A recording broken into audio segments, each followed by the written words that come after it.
गोंय दर्यादेग वेवस्थापन प्राधिकरण आणि बायोडायव्हर्सिटी बोर्डान बुधवाराक कोलवा बांदिल्ल्या बेकायदेशीर मिकी रेस्टॉरंटाची पळोवणी केली।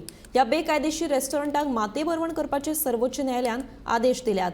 मात हो आदेश दिवन लेगीत अजून मेरेन हे काम जावना। तशेंच आनीकूय कितलीशीच कोलवा दर्यादेग आणि सेर्नाबाटी वाठारांत आशिल्ल्या बेकायदेशीर बांदकामाचेर सील करची अशी मागणी कोलवाच्या सिविक कंझ्युमर फोरमाची अध्यक्ष जुडिथ आल्मेदा हिणे केल्या। The site of Mickey's Bar and Restaurant, which was finally decided by the Honorable Supreme Court in October, on 10th of October. Today was an inspection conducted by the GCZMA for compliance and the biodiversity to do the restoration works of the sand dune, because it is built on a sand dune. Now the issue here is that they have come for an inspection thinking that they have complied, but they have found a lot of violations still exist, like the boundary walls.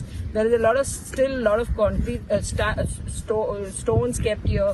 There is the septic tank, soak pits are still existing over here.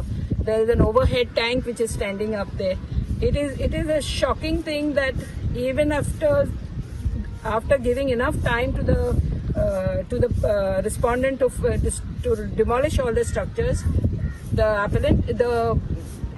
work has not been done. I am happy that the GCZMA has now for the first time come for an inspection to check for compliance. This is very, very important, because in 2022 several structures in Colva and Serenapati have been directed to be demolished, which have not gone in appeal. Those structures are still standing because they say that PWD has no money to bring the equipment to demolish those structures.